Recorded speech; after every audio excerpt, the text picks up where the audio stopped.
আর আপনাদেরকে আরো একবার জানিয়ে রাখি, ফের ওএমআর মামলায় সিবিআই এর তল্লাশি। পরপর তিন দিন এস বসু রায় কোম্পানিতে সিবিআই এর তল্লাশি অভিযান চলছে। ফের ওএমআর মামলায়, নিয়োগ দুর্নীতি মামলায় ফের একবার ওএমআর মামলায় সিবিআই এর তল্লাশি অভিযান চলছে। ফের এস বসু রায় কোম্পানিতে সিবিআই এর সদস্য, সিবিআই এর আধিকারিকরা পৌঁছেছেন। যে ছবি আমরা দেখছি, সার্ভার ও ইলেকট্রনিক ডিভাইস পেতে তল্লাশি সিবিআই এর। প্রতিনিধি অর্পিতা এই মুহূর্তে আমাদের সঙ্গে রয়েছেন। অর্পিতা, আমরা দেখছি পরপর 3 দিন একই জায়গায় তল্লাশি অভিযান চালাচ্ছেন সিবিআই, ঠিক কোন যোগসূত্রের ভিত্তিতে?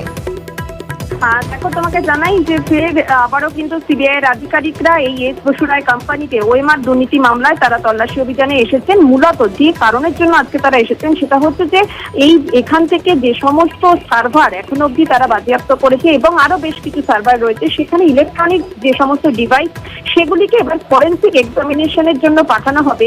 কারণ কেন্দ্রীয় এজেন্সির চাঞ্চল্যকর দাবি যে সার্ভার এবং এই ইলেকট্রনিক ডিভাইস থেকে বেশ কিছু ডেটা ডিলিটের আশঙ্কা রয়েছে। সেই কারণেই এগুলিকে ফরেন্সিকে পাঠিয়ে সেগুলোর কিন্তু ডেটা পুনরুদ্ধারের চেষ্টা করা হবে এবং সাইবার এক্সপার্ট যারা এখানে এসেছেন তারাও কিন্তু বিষয়গুলিকে তারা খতিয়ে দেখে তারা যেটা অনুমান করছেন যে হয়তো প্রমাণ লোপাটের জন্য এই সার্ভারগুলি থেকে সেখান থেকে ডেটা ডিলিট করা হয়ে থাকতে পারে। সেই কারণে কিন্তু ফরেন্সিক এক্সামিনেশনের জন্য পাঠাবে সিবিআই আধিকারিকরা। ফলে এস বসু রায় কোম্পানিতে আজও সিবিআই এর প্রমাণ লোপাটে ডিলিট করা তথ্য পেতে পরপর 3 দিন এস বসু রায় কোম্পানিতে সিবিআই এর তল্লাশি অভিযান চলছে। ধন্যবাদ অর্পিতা।